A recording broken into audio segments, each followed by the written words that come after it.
सो hey guys, कैसे हो आप सभी लोग। Welcome back to my channel एजी अनाई मांगा। तो गाइस, आज मैं एक्सप्लेन करने जा रहा हूँ बुक ऑफ एस्पर के एपिसोड नंबर 394 के पार्ट 2 को, जो कि आल्सो काफी ज्यादा अमेजिंग होने वाला है। इसलिए पहले ही वीडियो को लाइक, शेयर, कमेंट सब कुछ कर डालना। और बाकी जिन लोगों ने भी अभी तक इसके पिछले एपिसोड को नहीं देखा है, तो मैंने उस एपिसोड की लिंक इस वीडियो के नीचे डिस्क्रिप्शन में दे दी है। आप लोग जाकर के पहले उस एपिसोड को देख लीजिए। और बाकी जिन लोगों ने ऑलरेडी देख रखा है, तो उनके लिए शुरू करते हैं हमारा आज का ये वाला एपिसोड। अब इस एपिसोड की स्टार्टिंग में हमें दिखाया जाता है कि ज़ूफेन के बताने पर क्वान रोंग के साथ आए लोगों ने ज़ूफेन की सेकंड ग्रेड की अरे फॉर्मेशन को लगभग तोड़ दिया होता है। तभी ये देख एल्डर लॉन्ग ज़ूफेन से कहते हैं कि स्टीवर्ट ज़ू, आखिर इस सब का क्या मतलब है? आखिर आपने उन लोगों की हमारी अरे फॉर्मेशन को तोड़ने में मदद क्यों की? तो ज़ूफेन कहता है कि क्योंकि मैं काफी टाइम से इंतजार कर रहा हूँ। तो तभी एल्डर लॉन्ग भी कहते हैं कि इंतजार, मगर किसका इंतजार? तो ज़ूफेन कहता है कि इन लोगों के उन एक्सपर्ट्सों का जो कि ये लोग हमारा सामना करने के लिए लेकर के आए हैं। टूबर टाइसन ने अभी तक अपने हाथों में चार्ज नहीं लिया है, क्योंकि अभी फिलहाल उनके सामने ये अरे फॉर्मेशंस खड़ी हैं और उसके पास अभी फिलहाल ये हड्डियों के 10 बैग थे। इसलिए वो पहले इनसे हमारी इन अरेज में क्रैक डलवाना चाहता है। हालांकि हमें इन लोगों को मारना हमारे लिए बिल्कुल सही है, लेकिन इससे उन लोगों को हमारी नर्वसनेस शो होगी, जबकि इन लोगों को अभी बख्शने से उन लोगों को हमारी एम्प्टी सिटी की टैक्टिक्स यूज करने का एहसास होगा। इसलिए मेरे रिएक्शन उन लोगों को जितना ज्यादा कंफ्यूज करेंगे, वो लोग मुझसे उतना ही ज्यादा पैनिक करेंगे और परेशान होंगे। और जितना ज्यादा वो कंफ्यूज्ड होंगे, उतनी ही ज्यादा उनकी आगे कार्य करने की संभावनाएं कम होंगी। लेकिन समय किसी का भी इंतजार नहीं करता।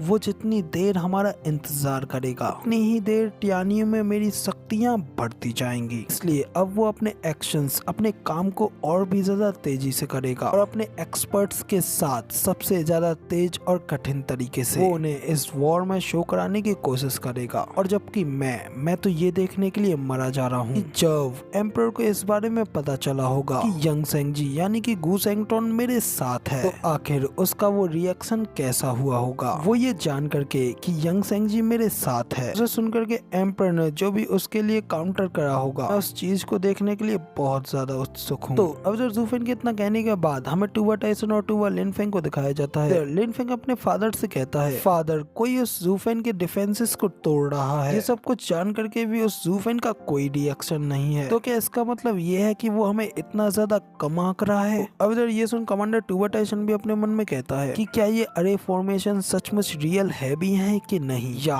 क्या इसका मतलब ये तो नहीं कि वो इस सब से अपने लिए टाइम बचा रहा हो। उसकी ये सारी हरकतें सचमुच काफी ज्यादा चौंकाने वाली हैं और उनका कोई भी मतलब निकाल पाना मेरे लिए काफी ज्यादा मुश्किल है। करके कमांडर टूबर दूसरी ओर मुड़ जाता है, अपने बेटे टूबर ल्यूफेंग से कहता है, ल्यूफेंग मेरे साथ आओ, हम लोग एल्डर्स को देखने के लिए चल रहे हैं। तो तभी ये सुन ल्यूफेंग भी हैरान होते हुए कहता है कि मगर लेकिन इतनी जल्दी? फादर, क्या वो हमारे ट्रम्प कार्ड्स नहीं है? और क्या उन्हें इतनी जल्दी इनवाइट करना हमारे लिए कुछ ज्यादा ही जल्दबाजी नहीं है? तो तभी कमांडर ट्यूबर कहता है, इस युद्ध में स्पीड ही हमारे लिए सबसे ज्यादा महत्वपूर्ण है, इसलिए हम उसके बारे में चिंता नहीं कर सकते। तो अब इसी के साथ कमांडर ट्यूबर कितना कहते हैं, यहाँ पे हमारा सीन चेंज होता है और अगला सीन हमें एक बड़े से टेंट हाउस का दिखाया जाता है। टेंट के सामने हमारा कमांडर ट्यूबर और उनका बेटा ट्यूबर ल्यूफेन आया होता है। लेकिन तभी उन लोगों को उस टेंट के अंदर से आवाज आती है कि एक आदमी की होती है। वो आदमी लियानियर से कह रहा होता है कि लियानियर, तुम्हारी बॉडी बहुत ही ज्यादा वंडरफुल और बहुत ही ज्यादा अच्छी है, तुम बहुत ज्यादा